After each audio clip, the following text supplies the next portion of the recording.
So I'm Zach. Nice to meet you all.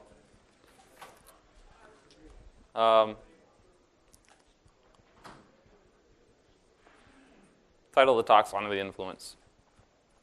And I'm going to talk about a few Ruby languages, and I'll tell you what they are in a second. And how they're related to Ruby, and a little bit about them. We're gonna look at some code. That's my plan. My hopes for you at the end of this talk are you'll get some sort of level of familiarity with these languages, and that's always good. I hope you feel inspired to try out these things and experiment with new stuff. Try something new that you've never tried before. Try something old. But encourage you to do something.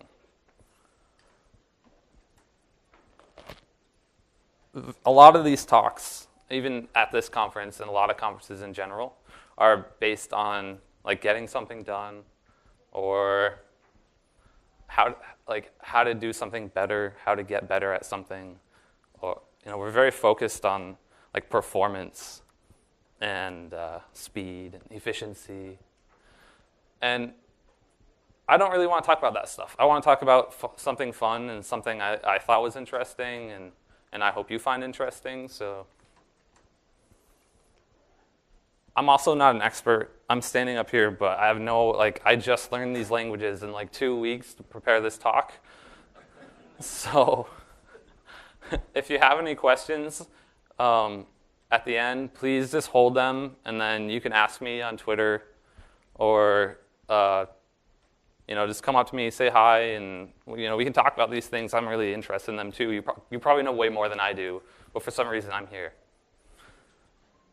And I chose to do this because a lot of times people give like the same talk over and over again, and I really want to just do something new that I've never done before, challenge myself, make something that represents something that I'm really interested in but I've never tried.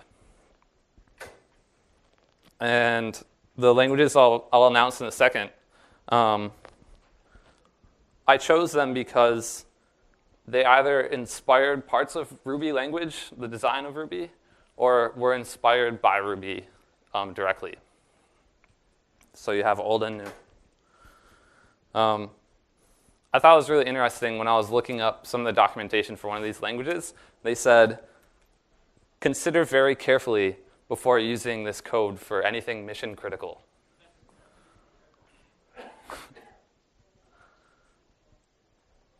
That's kind of the point. So on the first language is Dylan. And it was designed by Apple in like the mid-90s. And CMU is Carnegie Mellon University. They produced like a Unix implementation of the language, which I used in learning this. I just downloaded like the compiler and just like use it on my Mac. It's pretty easy to get started. There's a lot of great documentation.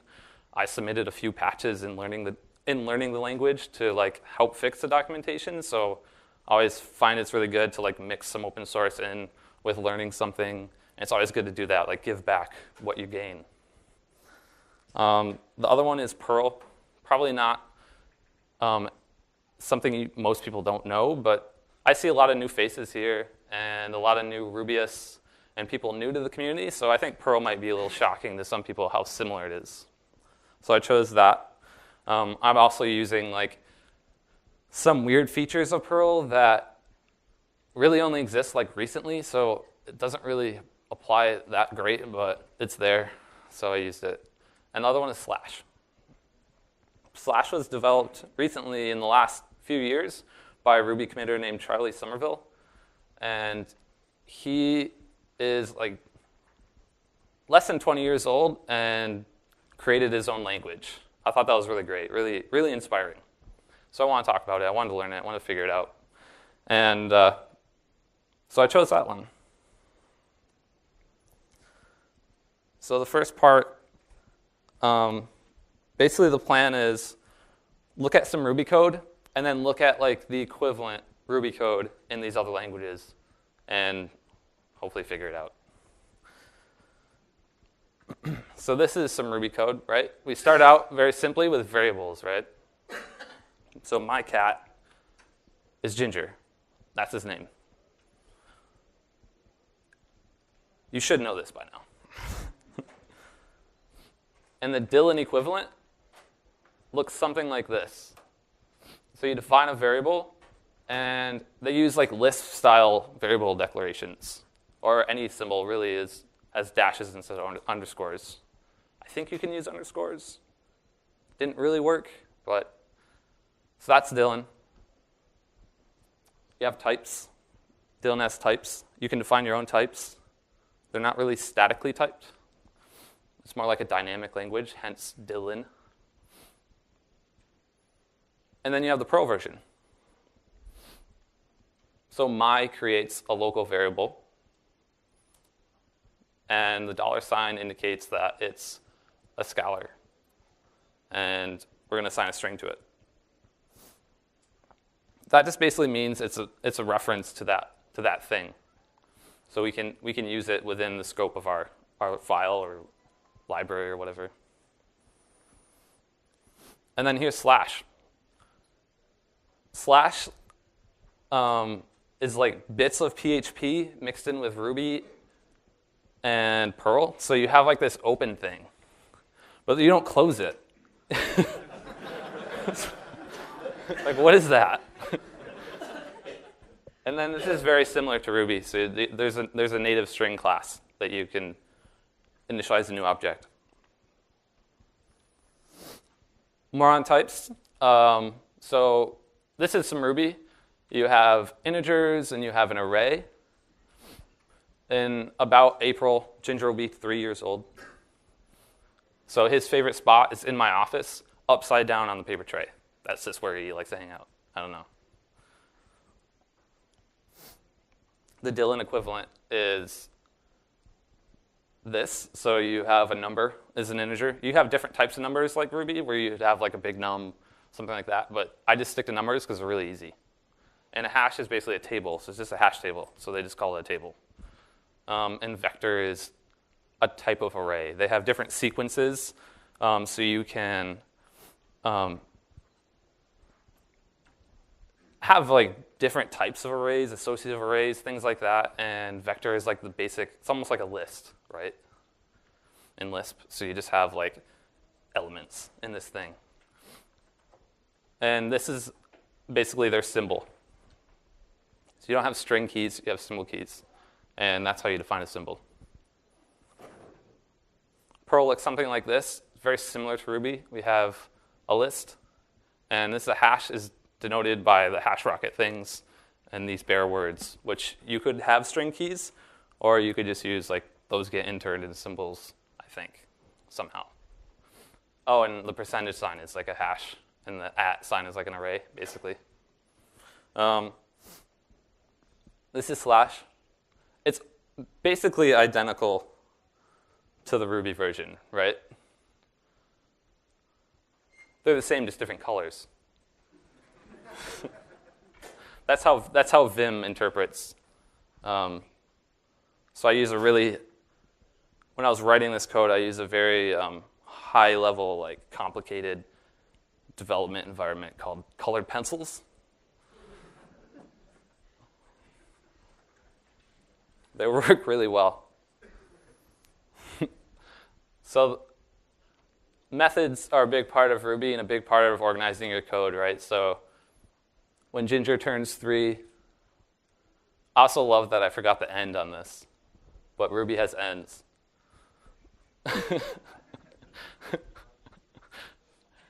And his mom and dad are Greta and Walter, who my mom bred them, and I got like the last cat.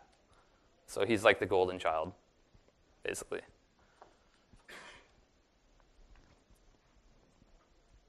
The Dylan equivalent, you define methods. Dylan also has functions. The interesting part is right here, where you have your arguments. You specify the type that they are. And that is basically how Dylan figures out like its method dispatch, how it decides what object this method is attached to. So it doesn't actually have singleton methods like I defined, but it has something similar. And this is like the return. So since I'm just formatting a string and printing that, then there is no return. It's a void. I'm really thirsty. Give me a moment.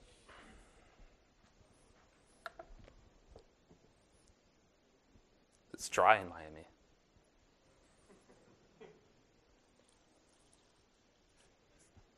No. It's juice.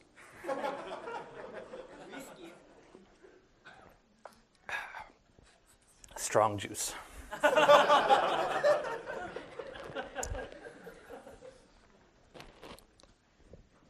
What were we talking about? Perl. This is Perl, right? Yeah. So calling a method like join, you can actually, in some cases, like Ruby, you can omit the parentheses, which is cool. Sometimes you can't. I haven't quite figured out when and where or why. When I do, I'll let you know. Maybe you know, you can tell me after. Oh yeah, there's this thing, which Matt's also brought into Ruby, which I have no idea what it means. It's there. You use it. I don't know. Look at the documentation. It's there, and it's basically like what you passed in. You don't have arguments. You just like use this thing, or you shift off the arguments. It's magic. Slash is cool. It's very similar to Ruby, right? You can't omit parentheses. You have to use them. And you can call methods on an object because everything is basically an object. There's some instances where they're not, but I haven't quite figured that out. The other really cool part about this is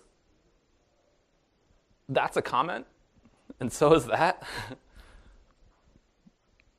But my syntax highlighter didn't understand it. It wasn't good enough. It's too new, so I had to use different colors. Same thing with the interpolation. So years old is a variable that I interpolate into that string, and it's the same color. Usually we're used to seeing different colors, but I'm not that good yet. Expressions. So in Ruby, you have this. This is probably the coolest thing about Ruby is you can have postfix expressions, right? You can call even or odd come with the native number classes. And you can do things like math. I'm pretty sure that's right, although I probably got it wrong. I wouldn't be surprised. That's Dylan. No postfix conditionals. They don't have that. So you have to do something like if and then end if. I talked to Matt about this yesterday, and he said originally Ruby had end if, but it didn't work when he tried to implement postfix conditionals. So he got rid of it. That's a little history lesson. That's why I'm here. The Perl version also no postfix. and no odd or even. You have to do this thing. This is like modulus. And that's probably right. I assume so. At least it worked when I tried it. Same thing. My syntax highlighter thought modulus was a comment. So the rest of that line, you get the idea. So the next part. Okay. That was the basics. Hopefully you got a good idea of what it's like to write those languages and what they're all about. I could probably have explained it better, but there's always next time, right? Next RubyConf. Objects. Let's talk about objects. It's a lot of code. Where do I start?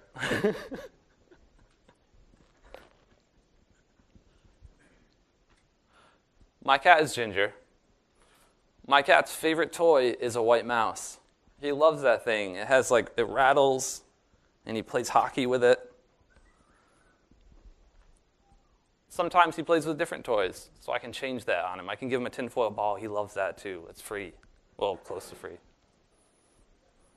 And he also has some really good friends in the community. Gorby's one, loves Gorby. Seatax's his favorite, because she's just loud.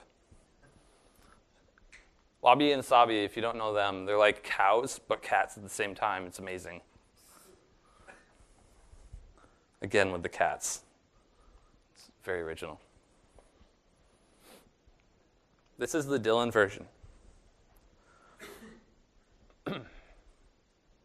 So when I define a variable and I want a method that has a default keyword argument, you can see on the third or fourth line it says key toy and then the string, and assign that to the white mouse.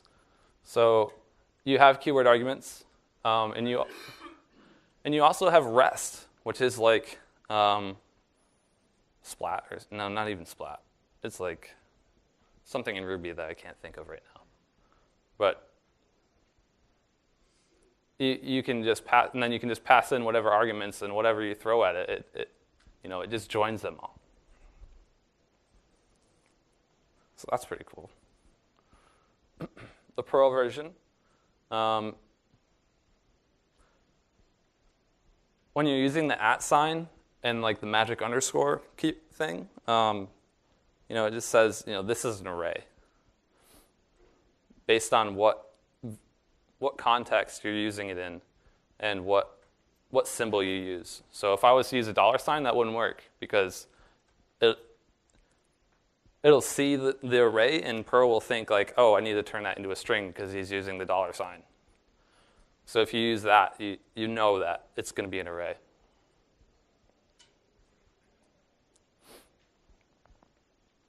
The slash version, very similar to Ruby. This is probably the neat part, where instead of rest, you have ellipses. And you can just assign defaults in the parameters like you would in Ruby. The next thing is classes. Once you have methods, you might want to abstract that into a common thing, right? That's why we have object-oriented programming. It's a very common pattern that we use often. So I can define a cat, and I can give that cat a name and a color, right? We've seen this 100 times in all of our textbooks. We've never seen it this cool, right? The Dylan version, you define a class, and it inherits object. So everything in Dylan is basically inherits from that. That's basic object in Ruby. It has no real methods. It's just a way to allocate a class.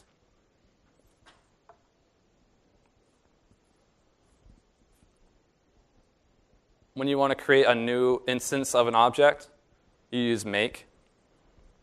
You can also I think you can call new directly, but make specifies that you want this thing to be of that type and call the initializer. We'll get to initializers in a moment, but the bare bones version is that in Dylan. I used Moose in Perl. I think that's cheating. If any of you know Perl, there's actual ways to do object-oriented programming in it. They were kind of tacked on in the mid-90s. Someone had a bright idea, and they added it. But I couldn't really figure out how to use it, so I used Moose. And that gives you some really helpful things like has and some other stuff. You can get the meta class, and then you can print out the name of it. I'm guessing from what I've seen that all objects in Perl have a name thing that you can call, and it gives you a string of that thing, like a method or a variable. It'll just give you back what you called it. I might be wrong on that, but from what I've seen. The slash version is really interesting. They don't have accessor methods. You have to define your getters and setters on your own. So we have a color getter and we have a color setter. You do have instance variables, but there aren't accessors to them. And I can define 2s, and I can just print that object, and it calls 2s on it in slash. I had to go through them all. Dylan, Perl, slash. What one am I on? Okay. Yeah, so you can do that, and you can just call class on it, and that gives you the name of the superclass. Before the next part, this is critical. Now that you know all this code, in order to understand the next part, you're going to have to watch this video. And if you don't watch it, you might miss out on the point. So that's Gorby. And he's just being Gorby, right?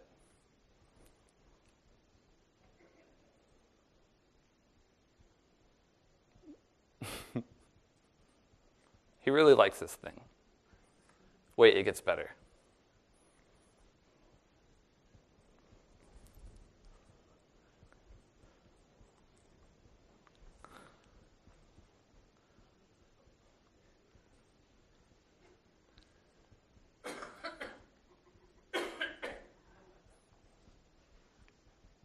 The time's not.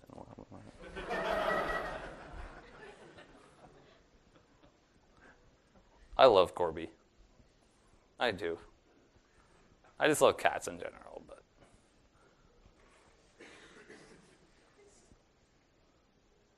Oh, and I want to watch that again.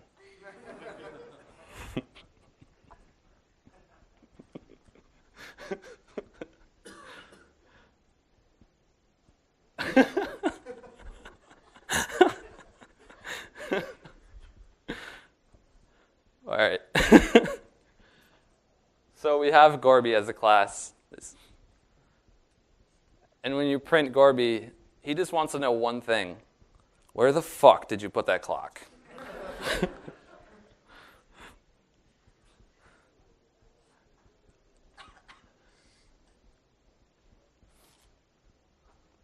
You notice I called super, and that called up to the 2s method on the cat class, right? In Dylan, these things keep tripping me up. Oh my God. You have next method, and what happens is in the method dispatch of Dylan, it finds these methods that could apply to a given object. So it tells you the generic methods that you could call on it, and it picks like the most specific one to that object, right? And it orders them. It says, all right, this is the closest one. We're going to call that one, but you also have this one, this one, this one, this one in order. And next method will call the next specific method in that array. And so in this case, since we define puts on the cat class, when we redefine it, or we define it again on Gorby, because Gorby is also a cat, that's the next specific method. So you can call that next method. And you could even go up further. In cat, you could call next method, and that would call the next one and the next one. So it's sort of like super, but not quite.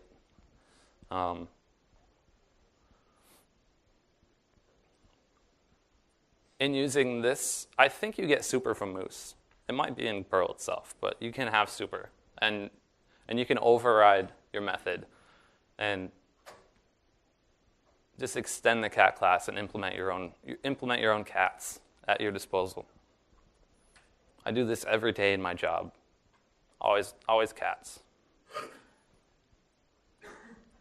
And this is what the slash version would look like. So you have an initializer using init, and that would be how when you call new, that's basically what's called, is init. So same as initializer in Ruby. And you can set the default instance methods. I don't have to redefine the getters and the setters. I just get them from cat, right? When I extend cat, I get all that stuff for free. And then because slash has no super, that I know of. I just allocated a new cat and then called 2s on it, which is basically like the default, right? It'd be really nice if Slash had super, but I don't think it does. I think Charlie's here, so maybe go find him and ask him. It's a really interesting language, and it's very similar to Ruby. And I really like it.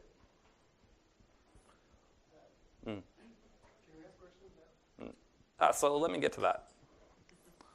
That's all the code I have to show you. And I'm not taking Q&A. Sorry. But feel free to tweet at me or find me after and ask questions. I don't want to take up any more time. I hope you really enjoyed this talk. And thanks so much for coming here and sharing this experience with me. And I hope you liked my talk. That's it.